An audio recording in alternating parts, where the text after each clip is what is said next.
Hi കൂട്ടുകാരെ, എല്ലാവർക്കും നമസ്കാരം. ഇന്നത്തെ നമ്മുടെ വീഡിയോയിൽ നമ്മൾ സംസാരിക്കുന്നത് പലർക്കും ഉപകാരപ്രദമായ ഒരു മരുന്നിനെ കുറിച്ചാണ്. ചുമയും കിതപ്പുമുള്ളവർക്ക് പെട്ടെന്ന് ആശ്വാസം നൽകുന്ന അസ്താലിൻ സിറപ്പ്. നിങ്ങളിൽ പലരും ഈ സിറപ്പിനെ കുറിച്ച് കേട്ടിട്ടുണ്ടാകും. ഡോക്ടർമാർ സാധാരണയായി ആസ്ത്മ, ബ്രോങ്കൈറ്റിസ് പോലുള്ള ശ്വാസകോശ സംബന്ധമായ ബുദ്ധിമുട്ടുകളുള്ളവർക്ക് ഇത് പറയാറുണ്ട്. എന്താണ് ശരിക്കും ഈ അസ്താലിൻ സിറപ്പ്? ഇതിൽ എന്താണ് അടങ്ങിയിരിക്കുന്നത്? ഇത് എങ്ങനെയാണ് നമ്മെ സഹായിക്കുന്നത് എന്നൊക്കെ നമുക്ക് വിശദമായി നോക്കാം. അസ്താലിൻ സിറപ്പിലെ പ്രധാന ഘടകം സാൽബുട്ടാമോൾ ആണ്. ഇത് ഒരു ബ്രോങ്കോഡിലേറ്റർ വിഭാഗത്തിൽപ്പെടുന്ന മരുന്നാണ്. ബ്രോങ്കോഡിലേറ്ററുകൾ ചെയ്യുന്നത് നമ്മുടെ ശ്വാസനാളികളെ വികസിപ്പിക്കുകയും അതുവഴി ശ്വാസമെടുക്കാൻ എളുപ്പമാക്കുകയും ചെയ്യും. ചുരുക്കത്തിൽ, നമുക്ക് ശ്വാസമെടുക്കാൻ ബുദ്ധിമുട്ടുണ്ടാകുമ്പോൾ നമ്മുടെ ശ്വാസനാളികൾ ചുരുങ്ങുകയും വായു ശരിയായി അകത്തേക്ക് പോകാൻ പറ്റാതെ വരികയും ചെയ്യും. അസ്താലിൻ സിറപ്പിലെ സാൽബുട്ടാമോൾ ഈ ചുരുങ്ങിയ നാളികളെ വികസിപ്പിച്ച് ശ്വാസം സുഗമമാക്കുന്നു. എങ്ങനെയെല്ലാമാണ് ഇത് ഉപയോഗിക്കുന്നത്? അസ്താലിൻ സിറപ്പ് പ്രധാനമായും താഴെ പറയുന്ന സാഹചര്യങ്ങളിലാണ് ഉപയോഗിക്കുന്നത്. ആസ്ത്മ, ഇത് ഉള്ളവർക്ക് ശ്വാസതടസ്സം ഉണ്ടാകുമ്പോൾ പെട്ടെന്ന് ആശ്വാസം നൽകാൻ സഹായിക്കും.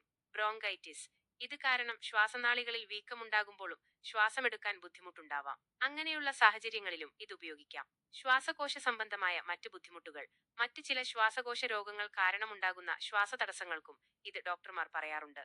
ഇനി ഇത് എങ്ങനെയാണ് ഉപയോഗിക്കേണ്ടതെന്ന് നോക്കാം. ഡോക്ടർ പറയുന്ന അളവിൽ മാത്രമേ ഈ സിറപ്പ് കഴിക്കാവൂ.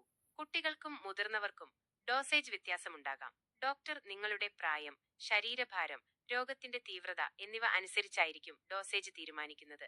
സിറപ്പ് കൃത്യമായ അളവിൽ ഒരു സ്പൂണിലോ കപ്പിലോ എടുത്ത് കഴിക്കുക.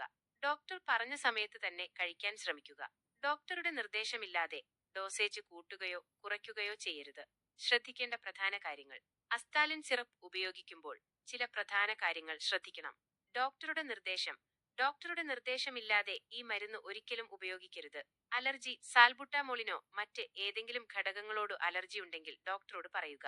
മറ്റു മരുന്നുകൾ, നിങ്ങൾ മറ്റെന്തെങ്കിലും മരുന്നുകൾ കഴിക്കുന്നുണ്ടെങ്കിൽ, പ്രത്യേകിച്ച് ഹൃദയ സംബന്ധമായ മരുന്നുകൾ, രക്തസമ്മർദ്ദത്തിനുള്ള മരുന്നുകൾ ഡോക്ടറെ അറിയിക്കുക. ചില മരുന്നുകളുമായി അസ്താലിൻ പ്രതിപ്രവർത്തിക്കാൻ സാധ്യതയുണ്ട്. പാർശ്വഫലങ്ങൾ. ഈ മരുന്ന് കഴിക്കുമ്പോൾ ചിലർക്ക് ചെറിയ ബുദ്ധിമുട്ടുകൾ വരാം. ഹൃദയമിടിപ്പ് കൂടുക, കൈകൾ വിറയ്ക്കുക, തലവേദന, തലകറക്കം എന്നിവയൊക്കെ ഇതിൽ പെടുന്നു. ഈ ബുദ്ധിമുട്ടുകൾ അധികമാണെങ്കിൽ ഉടൻ തന്നെ ഡോക്ടറെ കാണിക്കുക. അമിത ഉപയോഗം. ഡോക്ടർ നിർദ്ദേശിച്ച അളവിൽ കൂടുതൽ ഈ സിറപ്പ് ഉപയോഗിക്കാതിരിക്കാൻ ശ്രദ്ധിക്കുക. അമിത ഉപയോഗം ഗുരുതരമായ ആരോഗ്യ പ്രശ്നങ്ങൾക്ക് കാരണമായേക്കാം.